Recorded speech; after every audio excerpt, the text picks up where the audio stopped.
بسم اللہ الرحمن الرحیم۔ گمنام ہیرو کے معزز ناظرین، السلام علیکم۔ آئیے چلتے ہیں کہانی کی طرف۔ کمال کے جانے کے بعد میں نے ڈاکٹر صفدر کو یاد دلایا، جناب 9 بجے ہمیں کوٹ پہنچنا ہے اور آپ کی فیملی بھی آپ کا انتظار میں ہوگی۔ اس نے چونک کے گھڑی دیکھی، 7 بج گئے۔ خان جی نے کہا بازی تمام نہیں ہوئی۔ میں نے کہا زندگی کی بازی تمام ہو جاتی ہے، شطرنج کی بازی تمام نہیں ہوتی۔ ڈاکٹر صفدر کھڑا ہو گیا، بازی بازی ہے، میں پھر آؤں گا۔ مہروں کی پوزیشن یاد رہے گی آپ کو؟ ہاں، آپ بھی نوٹ کر لیں، بہت اچھا کھیلتے ہیں آپ۔ اس نے خان جی سے ہاتھ ملایا، میری ساری ٹینشن دور ہو گئی۔ بہت عرصے بعد ایک اچھے کھلاڑی سے مل کے خوشی ہوئی، خان جی نے جواب دیا۔ ڈاکٹر صفدر کے گھر میں بڑا سوگوار ماحول تھا۔ اس کی بیوی اور بیٹی رات بھر جاگتے رہے تھے۔ چندا نے انہیں تسلی دینے اور مطمئن رکھنے کی بھرپور کوشش کی تھی اور کہا تھا کہ وہ سکون سے سو جائیں، ڈاکٹر صاحب صبح بخیر و عافیت کے ساتھ لوٹ آئیں گے۔ مگر وہ جاننا چاہتے تھے کہ آخر ڈاکٹر صاحب کو کہاں لے جایا گیا ہے اور کیوں۔ اس سوال کا جواب چندا کیا دیتی، وہ خود بھی ان کے ساتھ جاگتی رہی اور اپنی باتوں سے ان میں اعتماد پیدا کرنے کی کوشش میں مصروف رہی۔ ڈاکٹر صفدر کا اکلوتا بیٹا ایڈنبرا میں ڈاکٹری کی اعلیٰ تعلیم کے لیے گیا ہوا تھا۔ بیٹی میڈیکل کالج میں 2nd ایئر کی طالبہ تھی۔ اس کی ماں نے کسی زمانے میں پروفیسری اور وکالت کے ساتھ حقوق انسانی کی تنظیم کے لیے بڑی جدوجہد کی تھی۔ وہ اچھے وقتوں کی بات تھی جب ہر جنگ کی انتہا قانون کی عدالت میں ہوتی تھی۔ اب صرف بے وقوف اور کمزور تھانے کچہری میں خوار ہونے جاتے تھے۔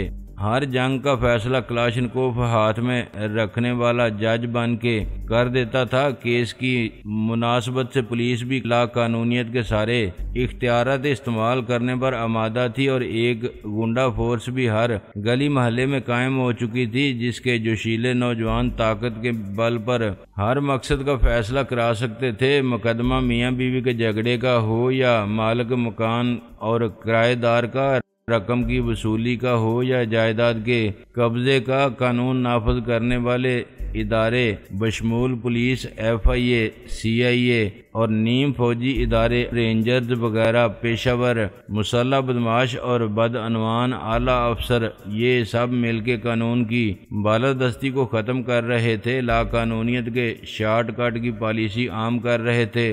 ڈاکٹر صفدر کو دیکھتے ہی سب کے چہرے کھل اٹھے۔ بیوی کی آنکھوں میں خوشی کے آنسو تھے جو اس نے دوپٹے کے پلو سے صاف کر لیے۔ بیٹی دوڑ کے باپ سے چمٹ گئی، آپ ٹھیک ہیں نا ڈیڈی؟ ڈاکٹر صفدر ہنسا، بھائی تم تو کہتی تھی ڈیڈی آپ بہت اچھے ہیں، آج مجھ سے پوچھ رہی ہو کہ آپ ٹھیک ہیں۔ یہ لو، یہ کیا ہے؟ بیٹی نے سمجھنے کے باوجود پوچھا۔ پرومسڈ یو، ڈاکٹر صفدر نے کہا، خود جا کے وہ گاڑی لے آنا، کمی بیشی ہو تو اسے یہ چیک دے دینا، رقم وہ خود بھر لے گا۔ ایک میرا دیا ہوا اور ایک بلینک چیک دیکھ کے بیٹی کا چہرہ مسرت سے دمکنے لگا۔ اس نے بے اختیار اپنے با اختیار باپ کو چوم لیا۔ بیٹیوں کو یہ پیار بعد میں کسی سے نہیں ملتا، باپ کو بھی یہ محبت یاد آتی ہے۔ ناشتے کے بعد ہم نے پروگرام کے مطابق ڈاکٹر صفدر کے آفس کا رخ کیا۔ وہاں حسب توقع چوکیدار کچھ بدحواس تھا۔ سر جی، رات کو تالا توڑا ہے کسی نے۔ کسی نے کیا؟ خود تم نے توڑا ہوگا، تمہارے سوا کون ہوتا ہے یہاں؟ ڈاکٹر صفدر نے تالے کا معائنہ کرنے کے بعد کہا۔ چوکیدار قسمیں کھانے لگا اور ہاتھ جوڑنے لگا۔ اس نے اعتراف کر لیا کہ وہ رات کو یہاں نہیں ہوتا، گھر جا کے سو جاتا ہے، 12 بجے اور صبح 6 بجے لوٹ آتا ہے۔ ڈاکٹر صفدر نے آفس کو دیکھا اور پھر یہ خیال ظاہر کیا کہ غالباً چوکیدار نے تالا ٹھیک سے نہیں لگایا ہوگا۔ بعد میں خود بخود کھل گیا، آفس میں سے تو کچھ بھی نہیں گیا۔ چوکیدار کو ڈانٹ ڈپٹ کر کے ڈاکٹر صفدر نے پوسٹ مارٹم رپورٹ کی 4 کاپیاں اپنے اسٹینوگرافر کی میز پر رکھ دیں اور چوکیدار سے کہا کہ ان کو فوراً ارسال کرنا ہے۔ یہ بات اسٹینو کو بتائے بغیر وہ گھر نہ جائے، دوسرا دن کا چوکیدار آ جائے گا۔ اس کے باوجود یہ اس کی ذمہ داری ہے اور وہ اسی سے پوچھیں گے۔ کورٹ میں ہمارا 9 بجے پہنچنا ضروری تھا۔ یہ ہو سکتا تھا کہ اس کیس کی سماعت کا وقت بعد میں ہو، مگر کیس کی اہم نوعیت کو دیکھتے ہوئے مجھے امید تھی کہ کاز لسٹ پر پہلا کیس یہی ہوگا۔ میں نے ڈاکٹر صفدر کو عدالت کے دروازے پر چھوڑا اور خود گاڑی آگے لے گیا۔ میں نہیں چاہتا تھا کہ کوئی مجھے ڈاکٹر صفدر کے ساتھ دیکھے۔ سامنے سے عدالت میں داخل ہونے سے میرے پہچانے جانے کا خطرہ تھا۔ مجھے معلوم تھا کہ آج عدالت میں کتنا رش ہوگا اور وہاں ایسا کوئی بھی نہیں ہوگا جو مجھے شناخت نہ کر سکے۔ عقبی حصے کا راستہ عام نہیں تھا، یہ صرف ججوں کے لیے مخصوص تھا، مگر میں گنی باڑ کے درمیانی شگاف سے گزر کے اندر پہنچ گیا۔ کینٹین کے دروازے سے اندر جاتے ہوئے میں نے جیب سے اپنا فون نکالا اور چندہ سے بات کی۔ آدھے گھنٹے بعد تم چاہو تو گھر جا سکتی ہو۔ اگر میں کورٹ آ کے تمہارا مداری کا کھیل دیکھنا چاہوں تو عدالت کی کارروائی کو مداری کا کھیل کہنا توہین عدالت کے زمرے میں آتا ہے۔ ویسے بھی داخلہ بذریعہ پاس ہے، ہر ایرے غیرے کو آنے کی اجازت نہیں۔ اگر میں نے داخل ہو کے دکھا دیا پھر تو جو شوہر کی سزا وہ میری، میں نے کہا اور فون بند کر دیا۔ میں کینٹین کے کچن سے گزرا تو اندر کام کرنے والوں نے مجھے حیرانی سے دیکھا، مگر ان کے اعتراض سے پہلے میں ہال میں پہنچ گیا۔ وہاں وکیل اور ان کے موکل بھرے پڑے تھے۔ ان سب کے مقدمات آج سماعت کے لیے پیش ہونا تھے۔ میں ہال سے گزر کے برآمدے میں پہنچا ہی تھا کہ مجھے آخری حصے میں ہجوم کے درمیان بہت سے شناسا چہرے نظر آئے۔ ان میں سے شمس بھی تھا اور تیمور بھی۔ پھر میں نے قریشی کو دیکھا جو ڈاکٹر صفدر کے ساتھ چلتے ہوئے بحث میں مصروف تھا۔ ڈاکٹر صفدر دروازے سے اندر چلا گیا تو مجھے قریشی کی صورت پر بے بسی اور برہمی کے آثار نظر آئے۔ مرحوم عمر دراز کی طرف سے استغاثہ دائر کرنے والے اس کے اپنے ساتھی تھے، مگر مجھے معلوم تھا کہ درپردہ ان کی حمایت اور مدد کرنے والے قریشی اور شمس ہی ہیں۔ ان کی دلی خواہش تھی کہ شاہ عالم پر عمر دراز کے قتل کا الزام ثابت ہو جائے اور اس کے بعد یہ بھی ثابت ہو جائے کہ مشتعل ہجوم کے ہاتھوں ہلاک ہونے والا بھی شاہ عالم کے سوا اور کوئی نہیں تھا۔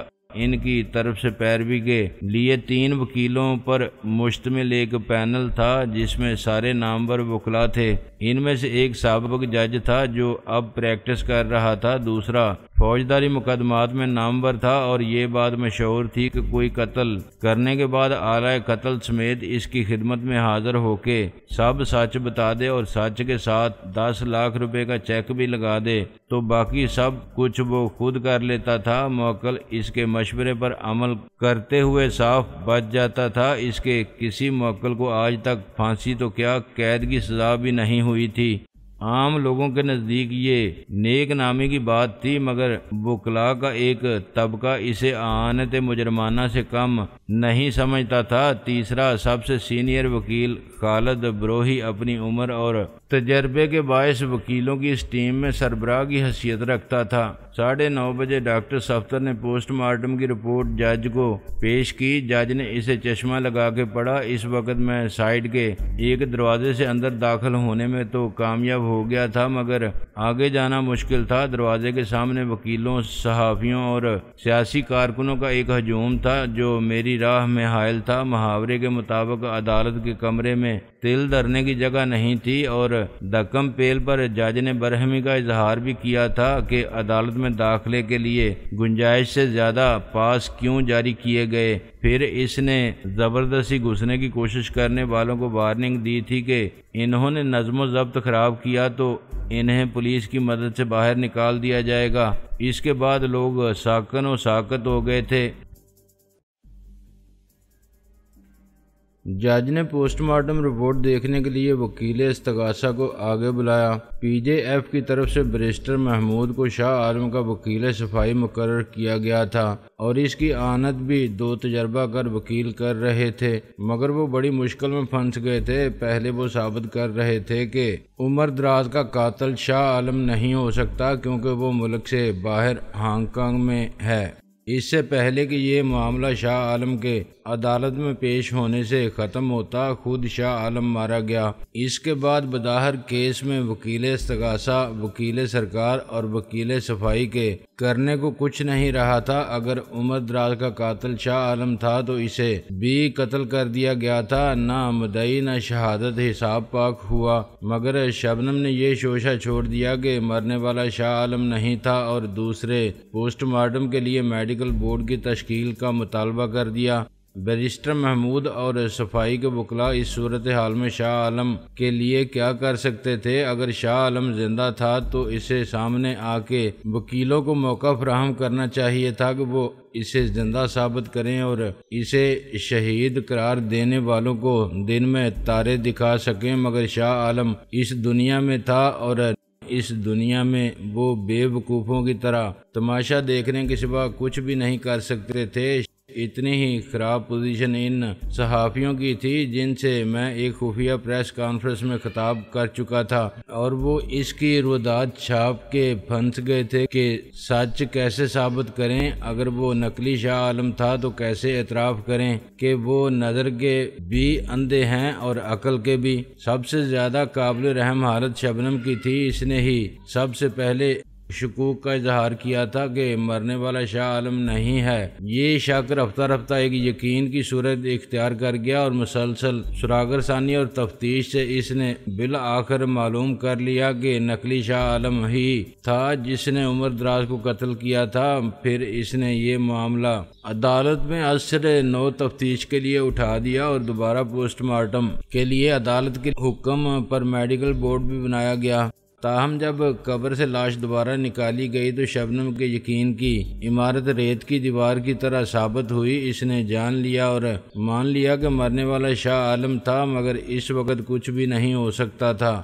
وہ نہیں کہہ سکتی تھی کہ میرا یقین غلط تھا، کیونکہ اس کی بنیادیں جذبات کے تعلق پر استوار تھیں۔ ایک طرف اسے احساس تھا کہ دوبارہ پوسٹ مارٹم کرانے پر اصرار سے اس نے اپنی پوزیشن صحافتی حلقوں میں کتنی خراب کر لی ہے۔ قانونی طور پر اس کے دعوے کی نفی نے اس کو دنیا کی نظر میں تماشا بنا دیا تھا، مگر سب سے بڑا صدمہ جذباتی تھا، جس کی تاب نہ لا کے وہ بے ہوش ہو گئی تھی۔ اس کی امید کا آخری تنکا بھی ساتھ چھوڑ گیا تھا۔ اس نے اپنی آنکھوں سے دیکھ لیا تھا اور اس کے دل نے گواہی دی تھی کہ مرنے والا شاہ عالم ہی تھا۔ وہ عدالت میں سب سے اگلی صف کے آخری حصے میں بیٹھی خلا میں گور رہی تھی۔ اس نے دعویٰ کیا تھا کہ مرنے والا شاہ عالم نہیں تھا، اور اب صحافی، وکیلوں اور سیاسی اہمیت رکھنے والوں کے سامنے دوسرے پوسٹ مارٹم کی رپورٹ سے ثابت ہو چکا تھا کہ مرنے والا شاہ عالم کے سوا کوئی نہیں تھا۔ جب جج نے ڈاکٹر صفدر کو مخاطب کرتے ہوئے کہا، ڈاکٹر صفدر، اس پوسٹ مارٹم رپورٹ سے تو یہ ثابت ہوتا ہے کہ مرنے والا شاہ عالم نہیں تھا۔ میڈیکل بورڈ کے تمام ارکان کا اس پر اتفاق ہے۔ ایک لمحے کے لیے عدالت میں سکوت چھا گیا، پھر سب سے پہلے بلند ہونے والی آواز پر میں بھیڑ کو چیرتا ہوا آگے بڑھا۔ یہ آواز شبنم کی تھی۔ شادو کی آواز پر میں آگے بڑھا۔ 10-12 سال کے اس لڑکے کے ہاتھ میں لہو آلود خنجر دیکھ کے خوف سے شادو کی گھیگی بند گئی تھی۔ خون تازہ تھا اور خون کی نوک سے ایک قطرہ ٹپک کے فرش پر داغ کی صورت میں پھیل گیا تھا۔ میں نے اس کا ہاتھ کلائی پر سے تھام لیا۔ یہ کیا ہے؟ اس نے کانپتی ہوئی آواز میں شادو کو مخاطب کیا۔ آپا جی، میں نے اسے مار دیا، آپ مجھے بچا لو۔ اس کا بدن بھی ایسے کانپ رہا تھا جیسے زلزلے کے جھٹکوں سے زمین تھر تھراتی ہے۔ شادو نے اپنی چیخ کو منہ پر ہاتھ رکھ کے دبا لیا تھا اور زینے کے نیچے کی جگہ میں دیوار سے چمٹ کے کھڑی ہو گئی تھی۔ اس نے ہاتھ کے اشارے سے کہا، میں لڑکے کو دور لے جاؤں۔ میں نے اسے اپنی طرف کھینچا۔ آپا جی کے بچے کس کو مار دیا ہے تو نے؟ مجھے بتا۔ وہ رونے لگا۔ قسم اللہ کی وہ بدماشی کرتا تھا میرے ساتھ۔ میں اسے زینے سے دور لے گیا۔ آرام سے بات کر اور مجھے بتا کہ تو نے کس کو مارا ہے۔ یہ خنجر نیچے رکھ دے۔ اس نے خنجر نیچے رکھ دیا اور مجھے رحم طلب نظروں سے دیکھنے لگا۔ وہ داڑھی والا، میں اس کے ساتھ رہتا ہوں۔ زینے کا اوپر والا دروازہ کھلا اور میں نے روشنی کے فریم میں شاہ جی کا سایہ دیکھا۔ کون ہے ناصر؟ یہ کون ہے تیرے ساتھ؟ میں نے کہا استاد جی ایک قتل ہو گیا ہے۔ قتل؟ شاہ جی نے بے اختیار کہا اور پھر تیزی سے نیچے آیا۔ میں نے ابھی تک اس لڑکے کی کلائی مضبوطی سے تھام رکھی تھی اور وہ اونچی آواز میں رو رہا تھا۔ شاہ جی کی پشت زینے کی طرف تھی۔ میں نے کن اکھیوں سے شادو کو زینے کے نیچے سے نکلتے اور دبے پاؤں اوپر جاتے دیکھا۔ اس وقت میری حالت اپنی غیر ہو رہی تھی۔ اگر شاہ جی ایک بار بھی پلٹ کر دیکھ لیتا تو کھلے دروازے سے زینے میں پھیل جانے والی روشنی میں شادو کا چوروں کی طرح فرار ہونا سارا راز فاش کر دیتا۔ پھر شاید شاہ جی کو یہ بھی اندازہ ہو جاتا کہ مجھے نیند کیوں رات بھر نہیں آتی۔ اسے چھوڑ دے، شاہ جی نے کہا۔ میں نے اس کی کلائی چھوڑ دی۔ یہ ہے وہ خنجر استاد جی۔ شاہ جی نے زمین پر پڑے ہوئے خنجر کو دیکھا جس کی آب پر لہو کی سرخی غالب آ گئی تھی۔ اسی وقت شادو نے اوپر سے پوچھا کیا ہو گیا ابا؟ یہ کیسا شور ہے؟ پھر اس نے ایک انگڑائی لی اور جماہی کے ساتھ منہ پر ہاتھ رکھا۔ کچھ نہیں، تو سو جا کے، شاہ جی نے پلٹ کے کہا۔ شادو کی اداکاری اور اس کے اعتماد نے مجھے حیران کر دیا۔ ابھی 1 منٹ پہلے وہ خوف سے بے ہوش ہونے والی تھی اور اپنے سامنے ایک خنجر بدست قاتل کو دیکھ کر اس کے حلق سے آواز نہیں نکل رہی تھی۔ وہ میری طرف دیکھ کے مسکرائی اور میں نے اجالے میں اس کے موتی جیسے دانتوں کی چمک کو محسوس کیا۔ لڑکا سمجھدار تھا۔ اس نے شادو کے رویے کی تبدیلی کا مطلب بھی سمجھ لیا۔ جب شادو پلٹ کے غائب ہو گئی تو اس نے مجھے بڑی معنی خیز نظروں سے دیکھا۔ میں نے سر ہلا کے اسے آنکھوں میں یقین دلایا کہ میں اس کی پوری مدد کر سکتا ہوں بشرطے کہ وہ شادو کے بارے میں شاہ جی کے سامنے کچھ نہ کہے۔ میں نے کہا استاد جی میں اکیلا ٹہل رہا تھا روز کی طرح۔ شاہ جی نے مجھے گور کے کہا اس کو بولنے دے۔ لڑکے نے روتے ہوئے کہنا شروع کیا استاد جی وہ بہت حرامی تھا، روز مجھے تنگ کرتا تھا، بدمعاشی کرتا تھا، دھمکی دیتا تھا کہ کسی کو بتایا تو ذبح کر کے پھینک دوں گا چوزے کی طرح۔ آج میں نے اسے ذبح کر دیا۔ شاہ جی نے کہا یہ خنجر کہاں سے آیا تیرے پاس؟ آج ہی خریدا تھا استاد جی، 15 روپے میں اپنے پاس چھپا کے رکھا تھا۔ وہ مجھ سے بہت تگڑا تھا۔ شاہ جی نے خلاف توقع نہ برہمی کا اظہار کیا تھا اور نہ پریشانی کا۔ اس نے سر ہلایا۔ تجھے پتا ہے وہ مر گیا؟ میں نے اس کا گلا کاٹ دیا تھا جی۔ اچھا چل تو جا ناصر کے ساتھ، شاہ جی نے کچھ سوچ کے کہا۔ کہاں استاد جی؟ تھانے، شاہ جی نے کہا۔ لڑکے نے ایک چیخ ماری۔ تھانے؟ استاد جی مجھے پولیس کے حوالے مت کرو، آپ کو اللہ رسول کا واسطہ مجھے بچا لو۔ شاہ جی نے اس کے ایک جھامپڑ مارا۔ تجھے بچانے کے لیے ہی تھانے بھیج رہا ہوں، بند کر یہ رونا دھونا، جیسا میں کہتا ہوں ویسا ہی کر۔ پھر وہ مجھ سے مخاطب ہو گیا۔ ناصر دیکھ یہ معاملہ ٹھیک کرنے میں تو میری مدد کر سکتا ہے۔ مجھے پتا ہے کہ تیرے دماغ میں بوسہ نہیں ہے، عقل ہے۔ میں نے خوشی سے پھول کے کہا آپ حکم کریں استاد جی۔ اس کو لے جا تھانے دار غلام محمد کے پاس، تو نے دیکھا ہے اسے؟ میں نے نفی میں سر ہلایا۔ کہاں ہوتا ہے وہ؟